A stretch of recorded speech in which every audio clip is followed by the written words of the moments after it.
up, Flatirons? Come on and stand. We're gonna worship our God. Hey, if you're joining us from Lyman, we love you guys. Thanks for joining. Come on and sing with us.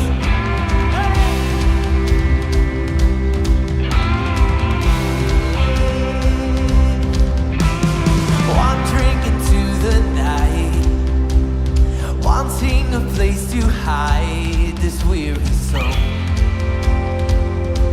this vagabond. I try with all my might, but I just can't win the fight. I'm slowly drifting, a vagabond. But just when I ran out of road, I met a man I didn't know, and he told me that I was not alone. Come on. You picked me up, you turned me around, you placed my feet on solid ground. I thank the Master, I thank the Savior, because you healed my heart, you changed my name, forever free. I'm not the same. I thank the Master, I thank the Savior, I thank God.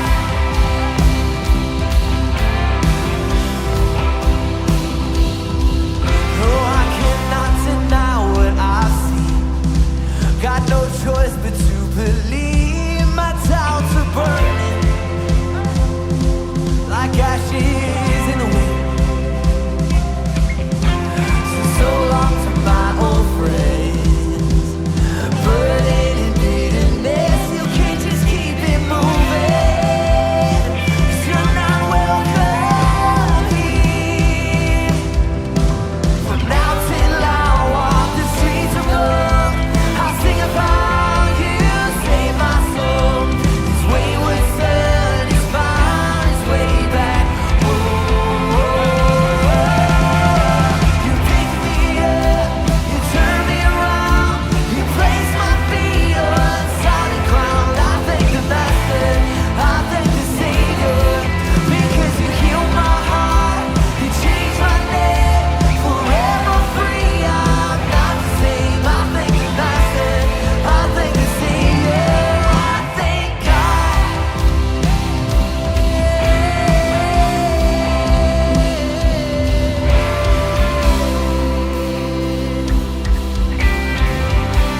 Come on, sing this with me. Sing, "Hell lost another one. I am free. I am free. I am free.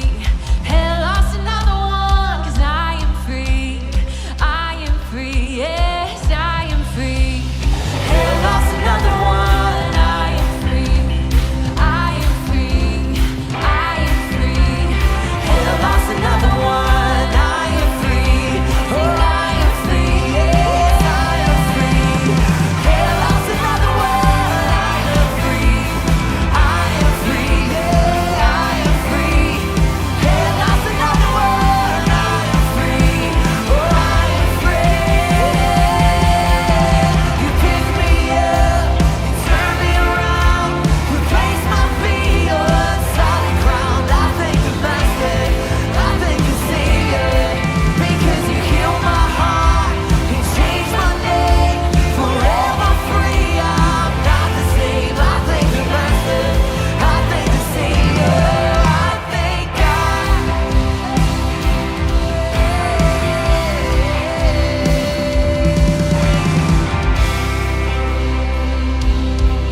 Hey, if you're thankful this morning, come on, lift up a shout of praise in this place. When we sing it out together. Sing, sing, get up, get up, get up, get up out of that grave. You sing, get up, get up, get up, get up out of that grave. We sing, get up, get up, get up, get up out of that grave, get up out of that grave. Get up, get up, get up, Get up out of that grave. get up, get up, get up. Hey, and prophesy. Get up out of that grave, get up out of that grave. You picked me up, you turned me around, you placed my feet on solid ground. I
me now, where the grace runs as deep as your scars.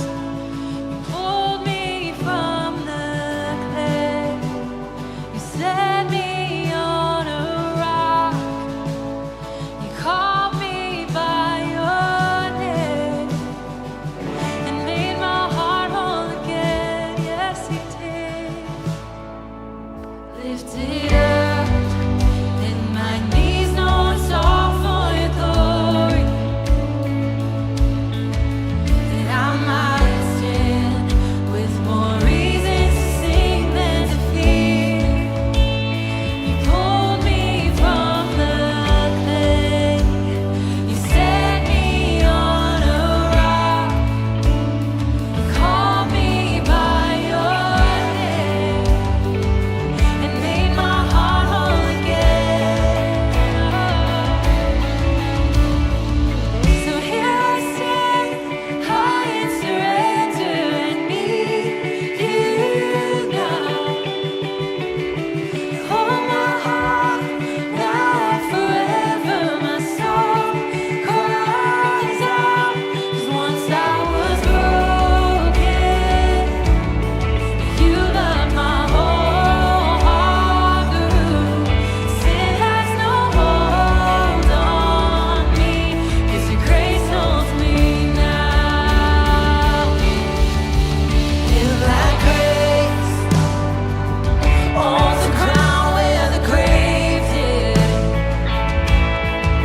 where all my shame remains, left for dead in your way. You crushed those angel gates. You left no stone unturned. You stepped out of that grave and shouldered me all the way. So here I stand, high in surrender. I need you now. Hold my heart now and forever. My soul cries out, 'cause once I was broken.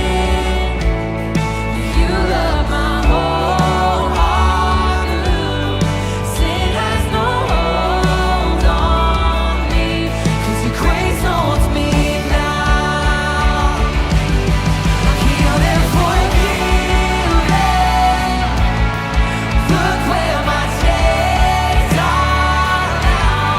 Death has no hold on me, 'cause your grace holds that now. And your grace holds me now. Your grace holds me now. Your grace holds me now. Your grace holds me now.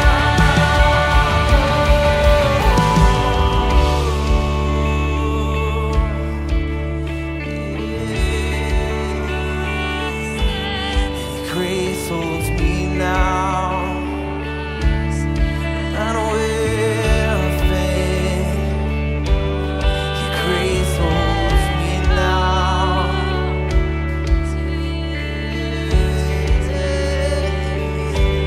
Your grace holds me now.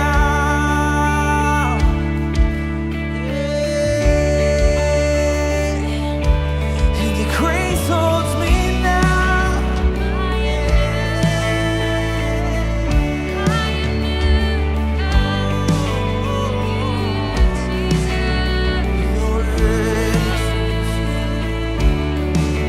When we sing, here I stand. So here I stand, high in surrender. I need you now. Every voice. Hold my heart now and forever. My soul cries out. Here I stand. Here I stand, high in surrender. I need you now. In confidence this morning. Hold my heart now and forever. My soul cries out. Here I stand, high in surrender. I need you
the chasm that lay between us. How high the mountain I could not climb. In desperation, I turned to heaven and spoke your name into the night. Then through the darkness, your loving kindness tore through the shadows of my soul. The work is finished, the end is written. Jesus Christ, my living hope.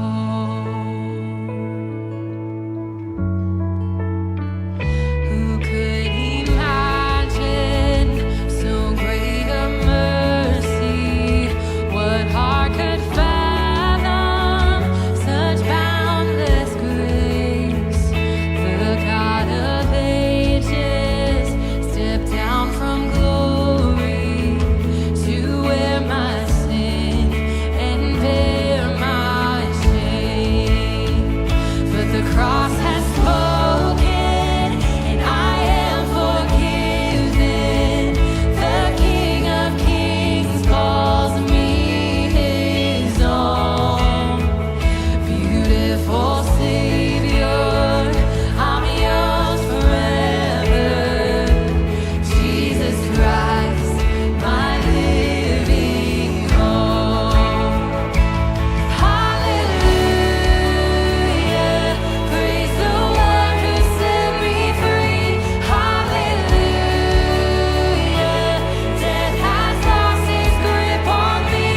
You have broken every chain. There's salvation in your name. Jesus Christ, my living hope. Then came the morning that sealed the promise. Your buried body began to breathe, and out of the silence, the roaring lion declared the grave has no claim on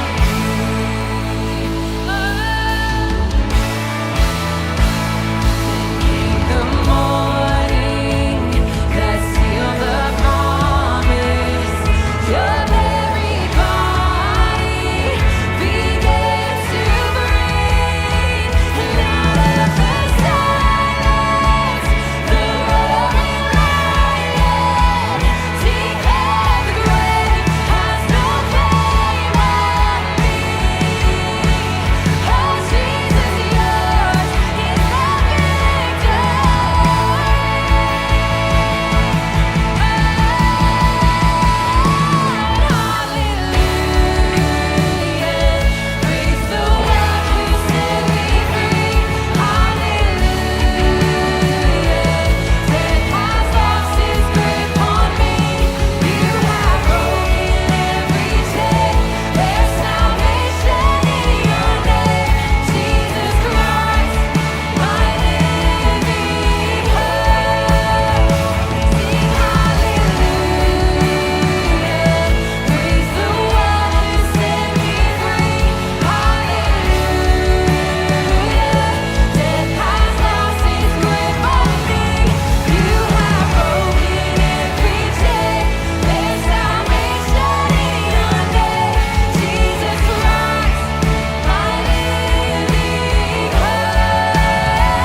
every week, but you guys are singing really loud today.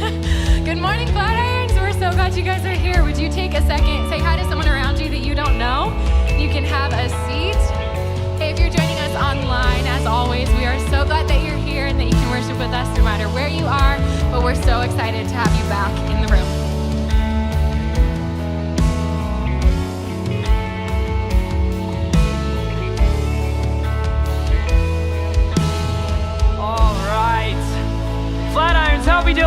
We good? You sound awesome this morning, for real. I love that last song that we just sang together. It's one of my favorites. I feel like anytime I teach, you could just probably replace my sermon with those lyrics and just call it good. But glad you're here. Hey, I got a quick announcement for you. So the announcement is this August 15th, that's 2 Sundays from now. You gotta circle it on your calendar, mark the date. We got a couple things going on August 15th. The first thing is we're rolling out a brand new series. It's a family series, all right? All about family and marriage and parenting, highly practical, all right? So you show up, you learn what Jesus has to say about your family, and then you can immediately go practice that in order to bless your family. Jim's gonna kick that series off 2 weeks from now. It's August 15th. And then on that same Sunday from 10 a.m. to 2 p.m. at all of our campuses, we're just throwing a massive party because we want to. All right, there's gonna be free food, free snacks. So we're gonna take over our parking lots at all of our campuses and have games and big inflatables so that your kids can come and have a blast. That's August 15th from 10 a.m. to 2 p.m. at every single campus. And we're doing that for a few reasons. One of them is that summer's kind of winding down, right? And the vacations are ending and you're getting back into the grind of work and the schedule of school. So one of the reasons is like, we're all kind of coming back from summer, so let's just have a big party together. Another reason is honestly because if you've got that friend or that coworker, that neighbor who's like on the fence with Jesus, right? They're like, I don't know, maybe I'll come check out church at some point. And they always have like a crystal clear, brand new excuse every single week for why they can't make it.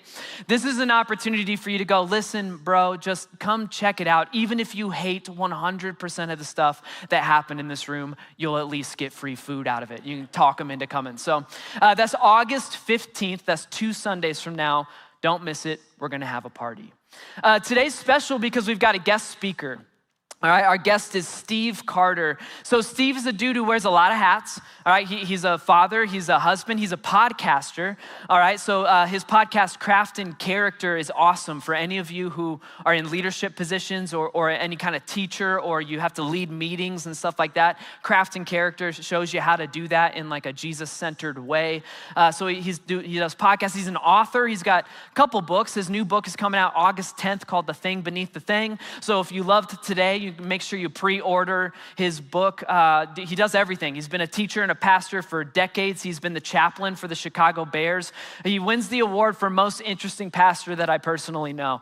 But the way that I bumped into Steve is that he also coaches and he mentors. And so a few months ago, I got connected with Steve and we've been working together and he's helping coach and mentor me as I'm a young leader and pastor and teacher. He's awesome. I can't wait for you to meet him. We had dinner with him last night, me and some other guys, and we laughed a lot, and he gave us a lot of cool insight. And I can tell you that even if you won't see his face here every single week, we got this guy who's rooting for you and praying for you because he loves Flatirons Church. So I just can't wait for you to meet him. Help me give a warm Flatirons welcome for Steve Carter. Yep. Good morning, good morning. Hey, just before I get started, I gotta tell you, I love Ben, and I feel like this last series that he did, and especially last weekend, looking at my phone, talking about the age of distraction, how Sabbath is a gift for healing. I just think he brings so much to this team. Can we just thank him? I just think the world of him. He's the real deal. I've known Jesse for a number of years. That guy's character is off the charts. And I'm getting to know Pastor Jim, but I'll tell you, I've been a fan of Flatirons for a number of years. And I'll tell you what, you all are challenge addicts. I mean, you show up every week, and I feel like, let's just go after our Sabbath and let's go after our cell phones and how much we're using our smartphones last week. Like the ways in which you lean in, it's unbelievable. And what I appreciate the most is when you all use the word vulnerability, because sometimes when we talk about vulnerability, we're like trying to be vulnerable, but we're almost like stepping away and we're kind of pointing to the cliff. And then you listen to Pastor Jim speak and he's talking about vulnerability and he's like, oh yeah, that's a cliff. Yeah, that's a cliff. Yeah, that's a cliff. I'm going off the cliff right now. And I sit there and I just see this teaching team breaking themselves open, pouring themselves out, not making themselves the hero, continually pointing to Jesus. And I'm just telling you, God is up to something here. So if you're in Longmont watching, you're lucky. If you're at Flatirons West or Aurora or Denver, watching from Lemon Correctional Facility, we are so grateful that you are tuning in because there is something happening at Flatirons Community Church. Would you agree? That's right. Some of you are like, why do they put a guy with a mullet on stage? I know. I'm just copying Aaron Rodgers, that's all. You ever wonder why people do what they do? I mean, literally. You get on Twitter and you're like, why did that person tweet that? You get on Facebook, you're like, why did someone post that? You get on Nextdoor app, which is where real crazy lives. Because here's a person who's like, here's my address, and I think this about Sally 3 doors down. Why do people do what they do? Do you ever just wonder that? Or maybe even better said, do you ever just think about, why did I say that? Why did I chase that? Why did I do that? I mean, do you ever wonder why you do what you do? I mean, if you're really honest, you gotta understand, if you've ever wrestled with this, whether the morning after, as you replay, as you rethink, and you're like, oh my goodness, I did it again. You need to know that you're in good company. Because in Romans chapter 7, verse 15, the Apostle Paul, who wrote the majority of the New Testament, says, I do not understand what I do. For what I want to do, I do not do. But what I hate, I do. Show of hands. Whether you're like, I'm gonna see hands. Yeah, you guys are just following. Show of hands if like you can relate to that. Literally like, yeah, the rest of you are liars. I mean, truth be told, there's always these moments where like, I don't understand what I'm doing. I keep saying that. I keep like spiraling with that same person, that same conversation. I keep running back to this relationship that's going nowhere. I keep thinking this and rethinking this and stewing on this and having like anger fantasies. Like I'm having these moments. And friends, I think for many of us, we don't understand why we do what we do. But today what I wanna do is I wanna open up God's word. I'm gonna help you understand with a little bit more clarity why you do what you do and what you can do about it. If you have a Bible, turn with me to Esther chapter 3. That is in the Old Testament. If you have a small black Bible, it's page 399. If you don't have a small black Bible, I can't help you except that it's gonna be up on the screens. We're gonna start not in verse 1. I wanna start at the very back.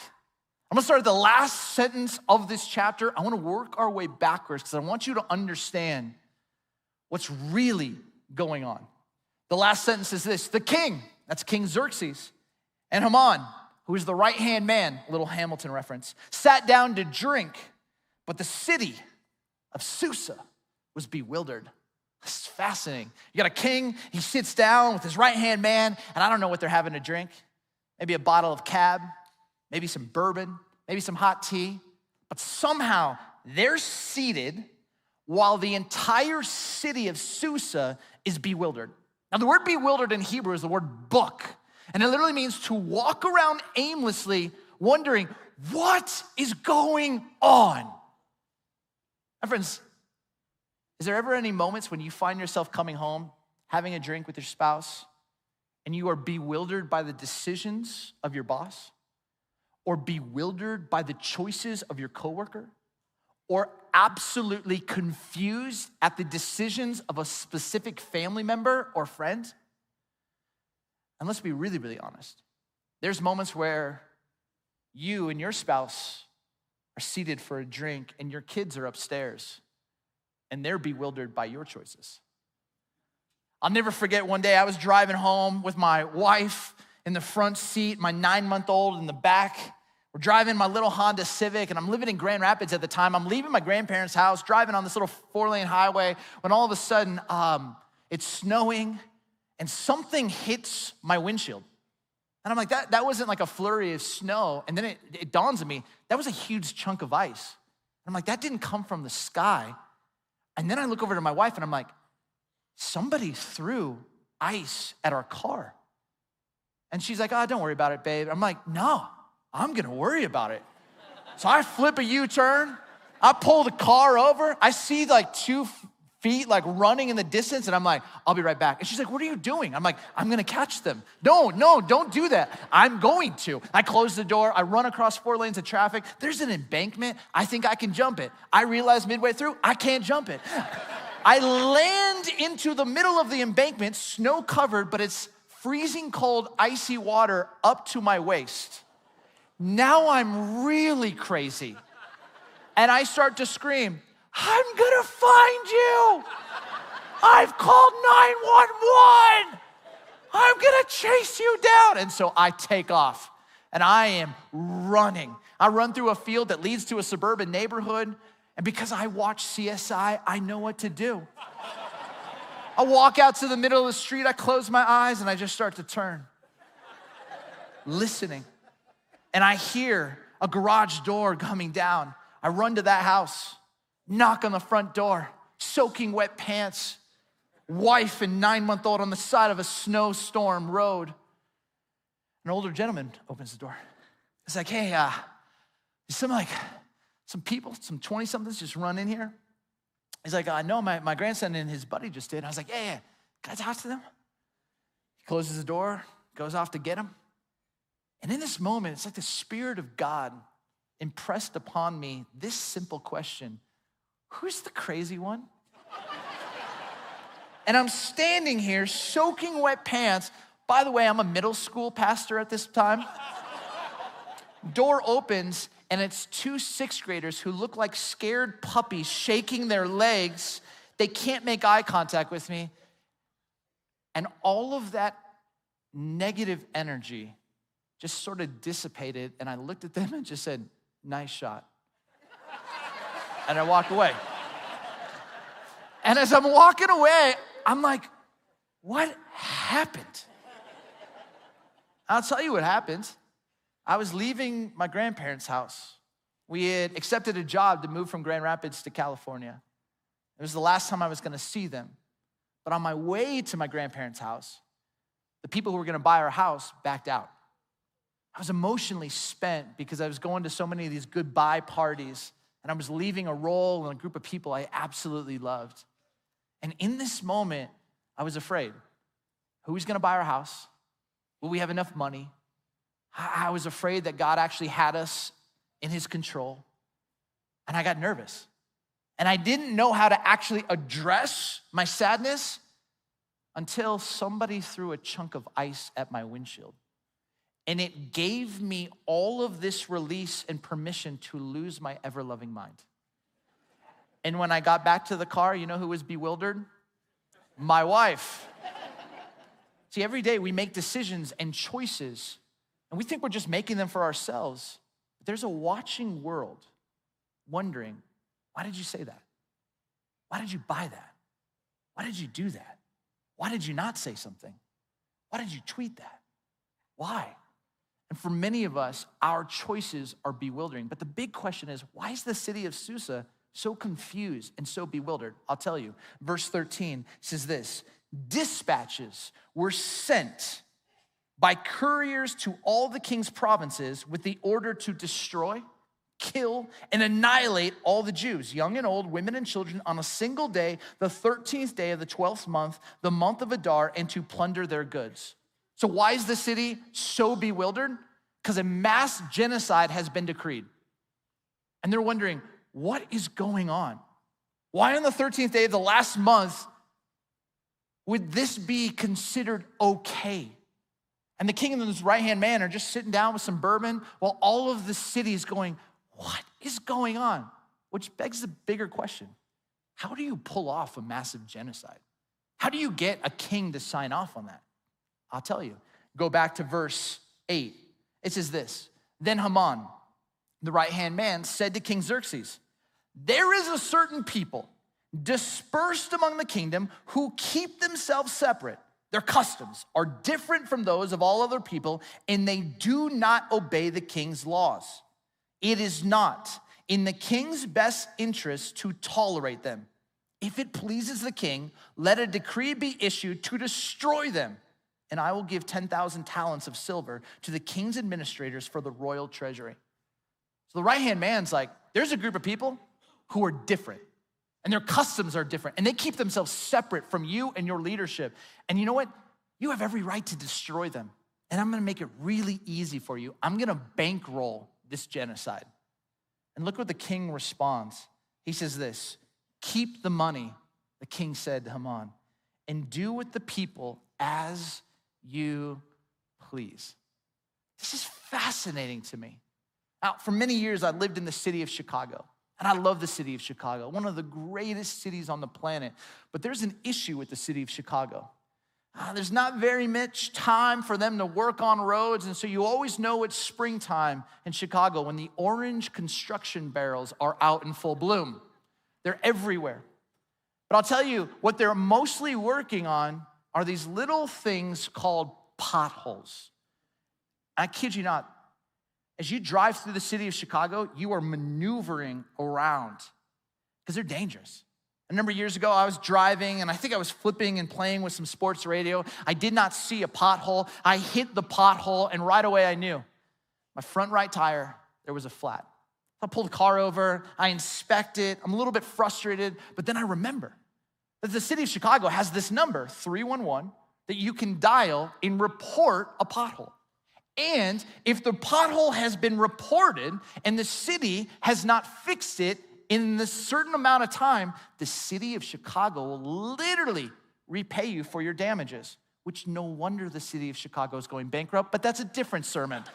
Now, I call this number, I'm dialing 311, I'm calling it up, and I'm like, dear God, I pray for clerical error.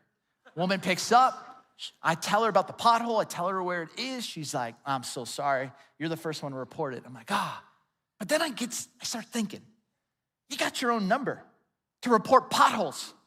How many potholes do you all fill in? Woman says, that's actually fascinating that you asked. The Chicago Tribune just did a story on this. Did you know how many potholes from January 1st, 2018 to March 21st, 2018, less than 100 days? Do you know how many potholes the city of Chicago filled in? She's really excited. I'm like, I don't know. She goes, take a guess. I say 25,000. She goes, a little bit more. I say 35,000. She goes, a little bit more. I said, ma'am, you're like my dad. He's asking me a question that he already knows the answer to. Let's just stop wasting time. She goes, couple more guesses. I say 50,000. Final answer? Final answer. She goes, you're wrong. I said, fine. How many? She goes, in less than 100 days, we filled in 108,000 potholes.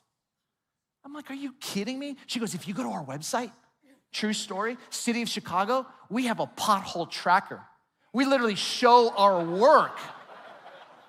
I mean, can you believe this? And so literally, this is what the city of Chicago does. They hear about a pothole, they go to it, they inspect it, and they realize, water froze. The asphalt couldn't deal with the expanding ice, creates this crater. They look at it, and then they add a little bit of asphalt, go to the pothole tracker, 107,999 more to go. And they move on to the next one. But sometimes they walk up to a pothole, and they begin to see it. And they realize this wasn't caused by inclement water and weather. There's actually a thing beneath the thing. There's something happening underneath the surface, maybe erosion, maybe some leaky sewage pipe, but something is causing this. And they recognize if they don't deal with the thing beneath the thing, a pothole will quickly become a sinkhole. And this happened in the city of Chicago. A 72-year-old man was driving, had the ride of his life, and he dropped down a few stories. He gets hospitalized, he ends up being okay, but I'll tell you what, this was millions of dollars of damage. And here's what I want you to understand. Every one of us has potholes. It's from pain, it's from wounds, it's from trauma, it's from betrayal or abandonment or neglect, words and actions that were said or done unto us, or choices that we made against who we were created to be. And in that moment, it created potholes.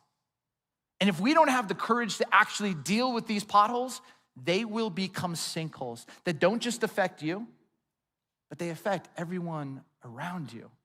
This is the collateral damage that comes when we don't get after the thing beneath the thing. So the question is, why is Haman really, really willing and able to want to bankroll a genocide? I'll show you. The beginning of Esther 3, there's this decree because Haman was the right-hand man to the king. And that every time you saw this man, It was decreed that you were supposed to kneel and bow and show him honor. But look what it says, verse 2, chapter 3. But Mordecai, who is a Jew, would not kneel down or pay him honor. Somehow, everybody else is kneeling, but Mordecai just won't do it. But look what it says in verse 5, even goes deeper. When Haman saw that Mordecai would not kneel down or pay him honor, he was enraged. Yet having learned who Mordecai's people were, he scorned the idea of killing only Mordecai.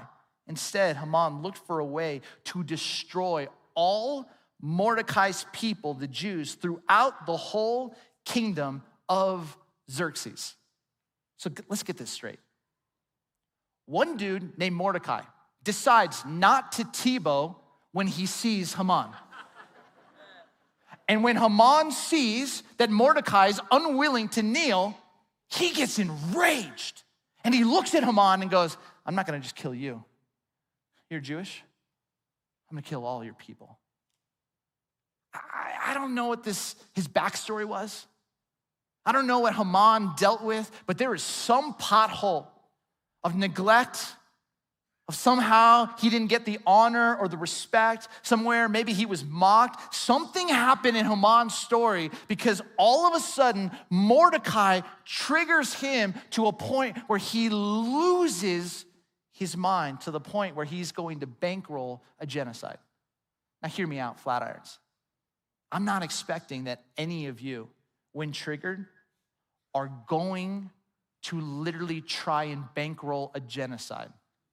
But I'll tell you, after 20 years of doing ministry and people coming into my office and sharing what's going on really in their life, I've never heard anybody ever say, today's the day. Today's the day I train wreck my life. Today's the day I self-sabotage all the good God put before me. Today's the day I decimate my family. Today's the day I destroy my character and my integrity. But somehow, person after person, leader after leader, Christ follower after Christ follower, we drift. And our potholes become sinkholes, and they affect so many more people. And there gets to a point where many of us have to step back and just say, enough, enough. And we have to be really honest and human that we all have potholes. And until we have the courage to look at these potholes and say, we are not gonna let them become sinkholes. How do you do it? This is where that phrase, the thing beneath the thing, came. And thing became this acronym. And if you can remember anything that I say, please remember these 5 words. Because if you can actually grab hold of these 5 words, hear me for these next 15, 20 minutes, I promise you, you will make better decisions and you will live a better, more fruitful and faithful life for Christ. So let's start. T. T is what I call triggers. And triggers are the setup that set us off. Like a great comedian. A great comedian is trying to set you up. And all of a sudden, they're taking you on one direction, and then in the moment's notice, you don't see it coming, they surprise you with some punchline. And you find yourself just surprised and laughing. But every day, you're just going, doing your thing, heading to work, dropping the kids off at school, making your way through traffic. And you've got a plan for your day when all of a sudden some car just cuts you off. And literally, without even thinking about it, I mean, you've got your coffee, you got your worship music playing, you're singing, blessed be the name of the Lord. This car cuts you off, and then those 2 hands that were like this now are like this. And you're not saying, blessed be that person's name, you are profanity towards their name. And all of a sudden you're like, whoa, wait, what just happened? The problem is you got triggered. Somehow it was, whether it was your life, someone didn't see you, someone didn't care about you, someone just like didn't have any care that you and your kids were driving, and all of a sudden it just sets you off. And when you get triggered, when somebody gets close to one of those potholes, those former wounds or pains or trauma, there's this energy within your body that's got to go somewhere. And I have discovered, after years and years and years of pastoring good and sincere people, the majority of us go to one of four places, and many of us go to multiple places. The first place that we go to is hideouts. This is the metaphoric places we go to escape the pain of our story. This takes us back to Genesis chapter 3, where the man and the woman are in the garden. This place that was like perfect. It was so good. There was this tree, though, that God said, I instruct you to not eat from. And so the woman is one day walking, and there's this crafty serpent, the devil, and it just begins to kind of speak some lies towards this woman. And it's just simply things like, God's holding back on you. If you actually eat of this fruit, you're gonna be like God. God doesn't want you to be like God. So it's your choice. I mean, if I were you, I'd do it. And the scriptures say when the woman saw that the fruit was desirable to the eye and pleasing and desirable for gaining wisdom, she took some and she ate it. And then she handed it to her husband. Her husband's like, free food? And he ate it. And in this moment, the woman and the man realized that they were naked. And the woman's like, I'm naked. That's so uncool. And the guy's like, you're naked. That's so cool. But they're filled with all of this anxiety, filled with all of this shame. They don't know what to do with this. They're like realizing something that they never had recognition or realization before. So they start to take fig leaves. They start to try and cover up the pain and the shame and the anxiety. And truth be told, we do this. And then the scriptures say that the man and the woman heard God walking in the garden in the cool of the day, and so they went and they hid behind a tree. And it was the first game of hide and seek ever. And God begins to seek them out. And he's simply asking, where are you? And it's not like God's like, where's your GPS location? I'm just trying to find you. He's asking a more profound question. Where is the woman and the man I created? Where's the woman and the man I put my image in? Where's the fullest expression of who I intended you to be? Where are you? And every day when we get triggered, we all have places that we go to escape. And the truth is, for some of us, we go to socially acceptable places. And I'm talking, we can binge watch an entire season on Netflix and we are proud about it. We can go and we can literally like buy something. I mean, Amazon knows this. This is why they created the one-click button. When you get triggered and you're like, oh man, I just feel such pain and frustration, and then you get on Amazon and you're like, oh, I can buy a lawn gnome? I don't need a lawn gnome, but lawn gnomes gonna be fun. One click, and then once you realize, what was I thinking? And you try to return it, it's already been delivered to your house. And then you're like, I don't wanna have to go to Kohl's and return it. So like, you keep it. This is just what happens. Some of us, we have these socially acceptable reactions, right? We get triggered, what do? We just go and eat. And we eat. And we eat. For some of us, we have these socially acceptable kind of hideouts that we go. I mean, Chase Bank, you know what their credit card is called? The Freedom Card. Because you want freedom when you get triggered? Just take this. Go out to Cherry Creek, Cherry Hills or mall, whatever that nice mall is. Buy things you can't afford. You deserve it. It's a hideout. And that freedom card is literally leading you into slavery. But it's like socially acceptable. We all have credit card debt. And then there's socially unacceptable. And we saw this during 2020. We watched pornography skyrocket. We watched alcohol sales skyrocket, opioid skyrocket during COVID. And everything was us just trying to make sense of what do we do when we get triggered. The truth is we all have these because we're all addicts. Some of our addiction, though, is to work and workaholism. Some of it's to our phone, like Ben taught us last week. But until we get honest and human about our hideouts, we will continue to escape. And the Hebrew scriptures, the Old Testament, had language for this. They called anything that we use to escape and soothe a counterfeit God, or better said, an idol. Where do you go? The second place I realize that many of us go when we get triggered is we go to insecurity. These are the false stories we create about ourselves. We get triggered and all of a sudden those tapes start to play. You know those tapes? You're not good enough. You did it again.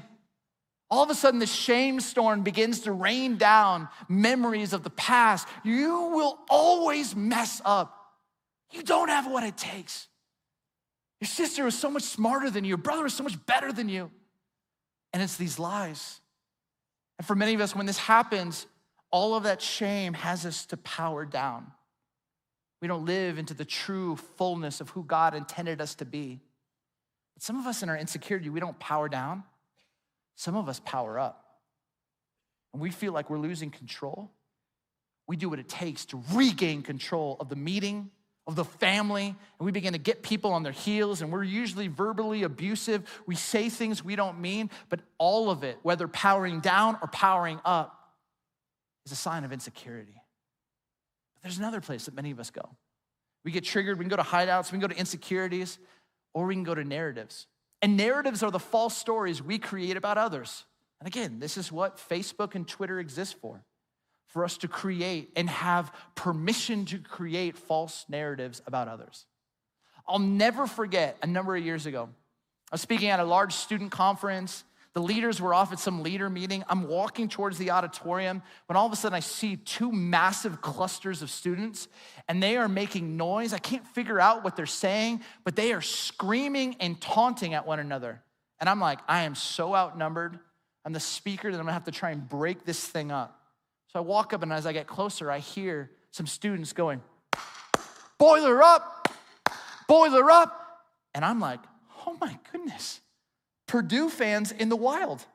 I didn't know Purdue fans actually existed. This is amazing. And then on the other side, I hear, IU. And I'm like, Indiana fans? This is incredible. 2 6-6 teams going at one another. Unbelievable. So we go into the auditorium, the worship band plays. After every song, one student or a group of students begins to taunt the other group of students. It's just like, we're singing songs about Jesus and it ends, and then it's like, your school's terrible, your school's terrible. Like they're going at, and I'm in the front row and I got a message prepared and I just feel like God say, you gotta address this. And I'm like, you gotta address this. But like, he's like, you gotta do something about this. So I walk up on stage and I'm like, all right. If you're a Purdue fan, I want you to come up on stage. And literally 50% of the room comes up on stage. Then I'm like, if you're like an IU fan, would you come up on stage? Literally like 49.9%. It's like 2 Butler kids, 2 Notre Dame fans, rest in peace. And then one like IUPUI kid who's like, hi. And then he's just by himself. And so all of a sudden I'm like, here's what I need. I need you to choose one person to represent your great institution. 16-year-old kid steps forward, says, I'll represent Purdue. I'm like, why is Purdue so great? He's like, I'll tell you why we're so great. We're Purdue and we develop quarterbacks. I'm talking Bob Greasy, which is awesome because that's a 70s reference. I'm talking Drew Brees. I'm talking Kyle Orton. And I was like, well, Kyle's a bit of a stretch. I go to IU. I'm like, hey, tell me why your school's so great. Why? Because Assembly Hall, our basketball program. I'm talking about candy cane, red and white stripes, warm-up pants. I'm talking Steve Alford, Calbert Chaney, Isaiah Thomas. And I'm like, yeah, but you also had a coach who choked a player. But that's cool. I go back to 16-year-old kid. I say, hey, here's what I need you to do. I need you to tell me one thing that you respect about IU. And the kid just puts his head down. And then he starts to cry. And I'm like, hey, buddy, it's just one thing. You just got to call it out. What's one part of good? He's like, you don't understand, man. I'm like, what? He goes, my dad was out pretty early. My mom struggled with addiction, and so I was raised by my grandparents. And there was nobody who was more important to me on the planet than my granddad. He taught me about Jesus. He brought me to church. And then he came down with a form of cancer. And we live outside of West Lafayette, and so the doctors did all they could. The church came, they prayed, and finally the doctor said, hey, the only thing that we can do is to send you to IU, to Indiana University's medical school. So our church kept praying. I kept begging God. And God used those doctors and God healed my granddad. And I can't imagine if he wasn't here. I'm so grateful that God saved his life. This kid says this. It's beautiful. And what all IU kids do? That's right. We save lives. I'm like, come on, guys. 17-year-old IU kid comes forward. I'm like, all right, say something great about Purdue. He looks down. No joke. Someone over here, Purdue, goes, where are you going to school next year? And in this moment, the kid looks up and says, I've always wanted to be an engineer. And Purdue has the best engineering program in the state of Indiana. And they gave me a full ride scholarship, so I'm taking my talents to West Lafayette. Why do I say all this? Because in a moment, these two actually could see the humanity in the goodness. Sometimes when we're on Twitter, the Nextdoor app, Facebook, we miss that. And when we get triggered, it gets so easy for us to create false narratives about others. But I realized something. The people who go the most deep with Jesus, they recognize there's another place we can go when they get triggered. Not to hideouts, not to insecurities, not to narratives, but to step into grace. And John Wesley, who was this amazing scholar and pastor in the 1700s, talked about 3 stages of grace. And the third stage of grace was sanctifying grace. And this was the grace that was this ongoing process and spiritual power that makes us whole, holy, and spiritually healthy. See, what the truth is that grace is gonna find you. And grace is gonna find you out. And grace wants to discover all of the potholes before they become sinkholes. And if you let grace in, grace will do what it wants to do to make you more whole, holy, and spiritually healthy. And this, my friends, is what they call sanctifying grace. I remember a number of years ago coming home and someone in my office, they just bothered me. I was in this meeting and they said some things and I just felt like they minimized what I said. They triggered me. So I came home and I was talking to my wife and I was looking for some spousal backup, some spousal support. You know what she said to me? She says, isn't God so kind? I'm like, what do you mean? This guy's a jerk. That's what I need you to say. I need you to say that you have my back. Why is God so kind? And she beautifully says, God's so kind that he keeps bringing people into your life who remind you of someone who deeply wounded you. Until you have the courage to actually honor that truth, you will continue in the same pattern. That's why God's so kind. And you know what I said to her? Get behind me, Satan. No, I didn't say that. I did not say that. I said, that's crazy. Because I never thought about that. I had never thought that when I got triggered, it was actually God trying to help me recognize the thing beneath the thing, a pothole before it became a sinkhole, an area at which I needed grace so that I could become more whole, holy, and spiritually healthy instead of escape in some hideout or insecurity or narrative. And friends, this is the work. A mentor from afar, Dallas Willard, who passed a number of years ago, he said these 10 words once: grace is opposed to earning, but it's never opposed to effort. And it takes effort to be honest and human with your potholes. It takes effort to really wrestle with these questions like, what triggers you? And my hope is that this week, maybe you just write down that acronym STING and you'd be really honest. What triggers you? When you feel like you don't know the answer? When someone doesn't follow through with their word? What triggers you? When you feel out of control, when you feel scared, when you feel afraid, when you feel stressed, what triggers you? And where do you typically go to soothe, to escape? Or better said, what are the hideouts you run to? And write those down. I run to food. I run to purchasing something I don't need. I run to this. I chase this. I try to actually run to a bottle. And one mentor of mine says, if you run to a bottle, it will give you a fleeting moment of peace, but it will not make you a person of peace. And that's what I want for you. And then ask yourself, what are the false stories that you tell about yourself when you get triggered? And the false stories you tell about others when you get triggered. Write those down. Be aware of them. Understand why you do what you do. And the more that you understand why you do what you do, the more that you will be willing to welcome grace in, and the more that you will be willing to live a life that's whole, holy, and spiritually healthy. I know for some of you, though, you're here. And maybe you find yourself frustrated that you keep making the same mistakes again and again and again. And maybe for some of you, you just wandered in today, you're watching online, and you've just found yourself just going, I don't know if I could ever be accepted. There's a story in the 1800s, 1833, if I remember right. A guy by the name of George Wilson. George Wilson and another guy decide to rob a mail carrier. And they don't just rob him, and they kill him. And at that time, whenever you did that, stole mail and actually killed someone, it was a death sentence. But George Wilson had friends who knew President Andrew Jackson. And so these friends went to Andrew Jackson and said, hey, George's messed up. Can you just write him a presidential pardon? And because Andrew Jackson, the president, knew these guys, he said, I'll take your word. He writes it. The other guy who participated in the murder, he died. And then a presidential pardon was given to George Wilson. They went to the prison cell and they said, the President of the United States of America has given you freedom to leave. And you know what George Wilson said? I'm not going anywhere. And they're like, you cannot disobey the president. He said, I just did.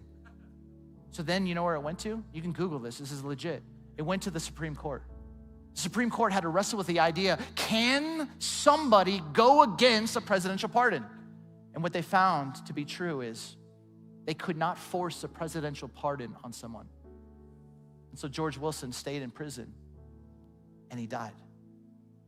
And I've been thinking about that because I think that there are some of you here, you don't understand the gift that God gave you in his son. You don't understand the gift of grace.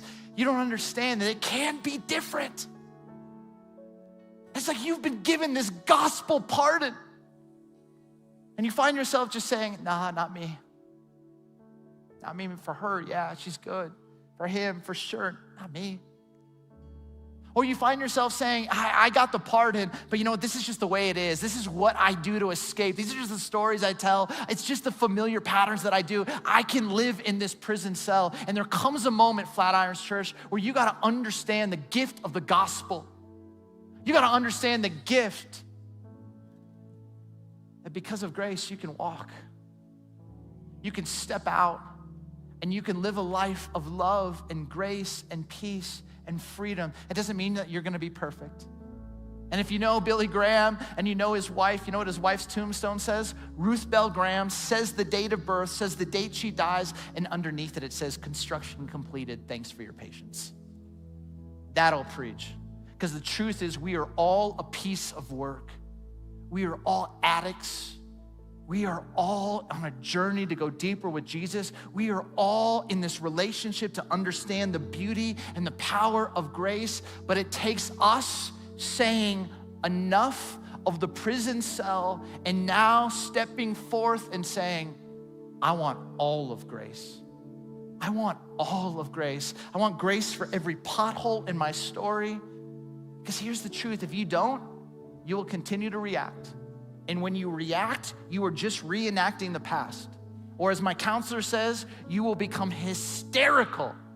And when you have that hysterical attitude, fear or worry or anger, my counselor says that hysterical is just because it's historical. But the most healthy Christ followers I know are the ones that have the courage to get to the thing beneath the thing. It's what I want for you, Flatirons. Would you leave that prison cell? Would you step into grace? And I promise you, God will never leave you nor forsake you.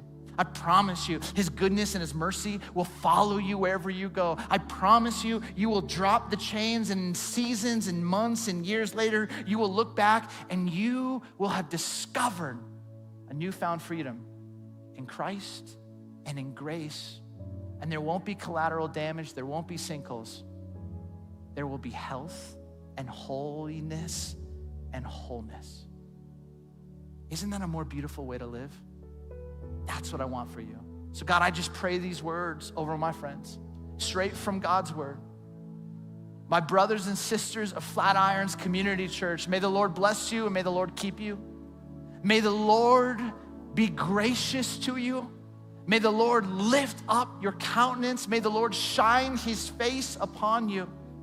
And may he give you the peace. May he give you the courage to get after the thing beneath the thing and discover more and more of the grace that he has given to you, the kind of grace that makes you whole, holy, and spiritually healthy. And all God's people said, amen. Thank you.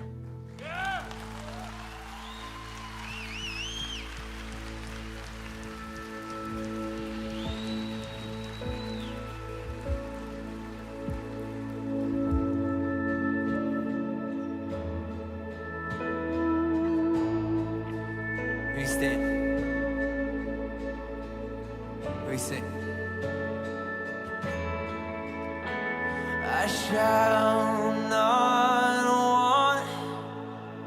The Lord of all is with me. I'm not alone.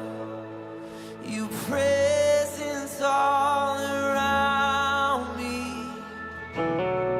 Even in the dark, you are there, guiding every step. Even though I fall, you are there, and nothing else I want, and nothing else I need, and all the mountains top or valley, Lord, you're here with me. I'm not afraid. Your peace is all around me. You are my strength. You're walking right beside me. Even in the dark, you are there, guiding every step. And even though I fall, you are there. Oh, nothing else I want, and nothing else I need. You know the mountains top or valley, Lord, you're here with me. And nothing else I want, and nothing else I need. In your shadow, all I know is you are surrounding me. Oh, you're surrounding us.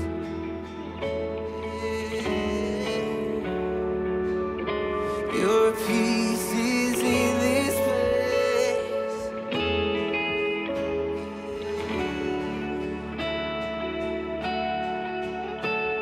And surely goodness and your mercy follow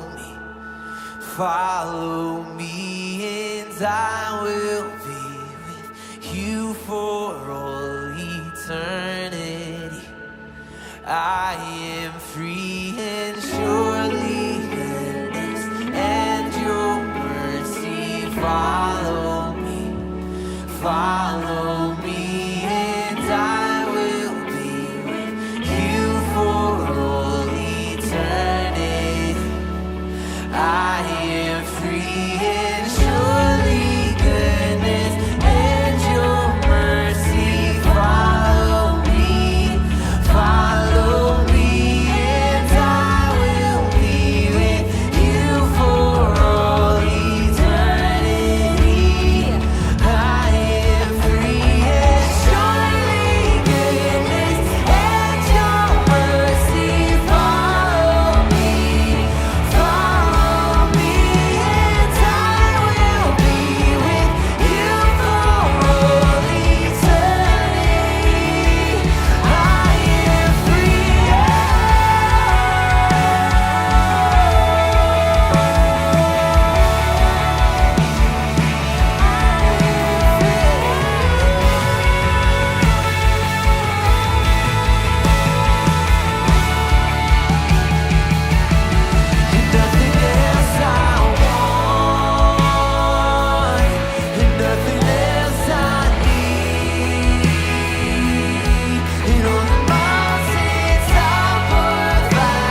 so much for being with us this morning. We love you guys. Hey, let's give it up for Steve one more time, our guest pastor. Hey, he has a brand new book that's coming out called The Thing Beneath the Thing. You can pre-order that right now with the QR code, and that comes out a little bit later this month. So feel free to support him. We love him. We believe in him. We love you guys. Have a great week. We'll see you next time.